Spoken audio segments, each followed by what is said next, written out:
I try to be outspoken because I feel like there's a lot of people that are scared to be, Well, you know? Jake, there's another big thing that you're outspoken about, and you just mentioned it. It's your sobriety, right? Hmm. And I think to many in the music industry and outside the music industry, it's almost crazy to not drink, right? It's almost like the stigma. Drink and other things. Right. Yeah, Many other yeah. things. I mean, can you share like a little bit about how and when you made the decision? Yeah, and yeah, I'll get to that. I just Yeah. there's some points I always want to make Finish very your very thought. clear, but this when it started all honestly, it started 2.5 years ago, almost 3 years ago now. So 2019, yeah, 2019. Um, the exact same time I picked up Ableton. Mm-hmm. So those two definitely went hand in hand. I just found myself like down in some dark moments where I felt like I was plateauing and I wasn't really reaching my full potential. I noticed there was a lot of things that were happening in my life, and the common denominator always came back to drinking. Mm-hmm. And I'll preface this: I wasn't a mean drunk. I wasn't a bad drunk. Honestly, most of my friends probably were like confused why they didn't think that I had an issue or a Yeah. problem. Yeah. And I was just pretty much a recreational drinker, to be honest with you. It wasn't Yeah. like I was drinking, popping one open at 9 in the morning. Like, Right. Right. I think Hollywood makes this whole alcoholic thing like seem very, and there are Absolutely. alcoholics that are like that. And I consider myself an alcoholic. I consider myself somebody who's recovering and all that, whatever. I have no problem saying that, but I just knew that something was off, Mm. and I knew that it was causing me friction in Like areas. chemically? Yes, that too. Yeah. It was changing who I was. Yeah. In a lot of ways Yeah. in those moments.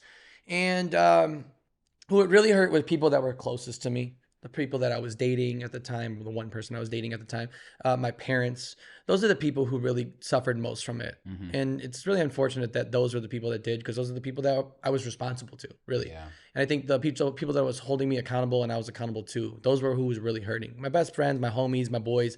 They're not worried if I'm getting home at the end of the night. Like, we're grown men, like whatever. So I knew I needed to stop, but I also had a huge driving factor. I knew that if I was going to do anything with my music career past just being a DJ, nothing wrong with people they're just DJs right now. Yeah. But what I wanted, I needed to make my own music and I needed to push that artist brand. And there was no way I was going to be able to do that if I was getting drunk Friday, Saturday night, sometimes Sunday night, sometimes Thursday night, and not being able to recover until Wednesday. Yeah. And then here comes Thursday, Friday, Saturday all again. It's like that. It's just a roller coaster of momentum. Yeah. I wanted to learn a new language. Learning how to produce music is legitimately learning a new language. I had no background in music theory. I didn't even know the difference between a kick drum and a bass line, or like bass notes or a bass instrument. Literally so green, but I just knew that something had to break here. I needed to give this a go, and also felt like I just played with fire a lot. Mm-hmm. At a certain point, I just wasn't who I wanted to be. So that was the reason. Mm-hmm. Thank you for sharing that. Yeah, and I think some points that I want to hit on, like, it is the key in the lock to my success, and it has not been black and white over the past 3 years now. It's been a battle. I mean, every summer, specifically with my birthday, Chicago summer, it is tough. Everyone drinking around you. Yeah. Each summer in this 3-year time, I've relapsed or slipped in some way, shape, or form. Either it been a long version or it been a week or two, and very quickly things start to shift again. Mm-hmm. And it's not long before I'm looking at myself in the mirror, sometimes broken. Damn. What are you doing? Yeah. And when it comes down to it, I had a really great conversation with a friend of mine who I consider the older brother I never had, Greg Turk. Shout out Turk. This is now this last summer, I think, and I've done a lot sober. It's hand in hand. When I'm sober, I am pumping. Okay. I never needed to drink, is what I realized very short on. But he told me, at this point, Jake, you taking a shot from somebody, or you going to buy that beer, buy that shot, that's an expensive shot. Because that, the difference between you when you're drinking and you when you're not. Look at it. Look around. And it's just I'm not saying being sober completely correlated to that. There's plenty of people that are successful that drink and do whatever. But for me, the correlation was clear. My trajectory, my momentum, everything I was doing was so much better, and good things just started to fall in my lap when I was sober. Yeah. when I've been sober. And again, going back to the fact that it has not been an easy road. It won't be. And it won't be. That's the thing I've learned about this. It's never going Yeah, to be. exactly, There's yeah. going to be, and I'm really, really good about it. I'm very strong, and I never really was public about it either until just this past couple months. Really, I really got like open about it when I've hit my 200-day sober now for the second time, and I've actually learned being open about it. I have almost not a responsibility, but there's a power in that too. I've seen so much response to that about either people wanting to go sober. Sober curious is now the term. Oh, Yeah, it's a big interesting. term. I've heard, I guess, I don't know.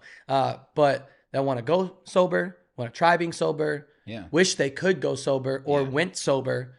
There's a lot more sober people than you think, you know? No, dude, and that's one of the reasons I wanted to bring it up. Yeah. Yeah. There really is. And so the other big point that I really want to make before anybody goes there, I have nothing against drinking. I have nothing. The first thing I do anytime being sober gets brought up within minutes, especially because it's usually at around the time I can go to a bar. I can do all that. I'm not here to make people feel uncomfortable about their choices. Of course. This is a me thing. Yeah. This is a me choice. I don't judge you. I don't judge anybody else for drinking. I drank. Okay, so but I think some people seem, when I started to be very vocal about it, some people, and usually it's the people that need that help. It's usually the people that have their own issues with alcohol that are outspoken about it. Yeah. I don't have anything against drinking. You want to drink, go ahead and drink. There's no problem. But what I'm doing and what I've realized is the purpose of me being more vocal about it is that if I can help one person look at what I'm doing in a field where it is everywhere, built on the sales of liquor and God knows what else. Yeah. If I can do it, you can do it. Yeah, man. And if it helps one person, bro, one person, which I know it's helped multiple because I've done one-on-one coaching with people. Yeah. I still have people I talk to this day. That's what I'm trying to do. That's who I'm trying to help. That's who it's for. That's my target audience. I'm not sitting here to put a flag in the ground, die on the hill that drinking is terrible. Yeah. Drinking is bad. Yeah. That's not what I don't care if you drink. If you drink, cool. If you drink and you can handle it, damn it, I'm jealous. Yeah. It's not really for me. I think it also is an age thing, to be honest with you. Yeah, for you know sure. as well as I do, the hangovers are fucked. And to me, it's not worth it. I got things to do. I spend every day doing something that I feel like is going to get me somewhere further, brick by brick. Yeah. And to waste that over a drink, to sacrifice that over a drink, it just doesn't do it for me anymore. It doesn't make sense to me. You're brutally honest with yourself, man, which is something that I think every human deals with. Oh, yeah. There's a lot of people that aren't honest with themselves and they just... That voice is there. Yeah. It has to be, right? I know I need to stop. But they don't. But it's not easy to stop either. No. Look, society does not make it easy. No, dude. Especially in America. It's actually a weird trick. It's kind of like a funny trick that we've all tried to just like accepted. It's insane. You know? It's truly And again, I just said I'm not against it. I'm not against alcohol, but you do got to question, you know? I don't know. There's a lot of bad things that happen from drinking alcohol. When you really weigh the pros and cons. Yeah. The cons list is very, very large. Man, do I love Sherman the Booth. Oh, hey, I think you do too. Hope you enjoyed that piece of content. If you're looking for more, make sure to my YouTube channel and hit that subscribe button and turn on all notifications so you don't miss any upcoming Sherman the Booth interviews, live sets, new music, exclusive artist interviews, Sherm's Word, sub-pack reviews, and more. This is your one-stop shop for everything entertainment. Cheers.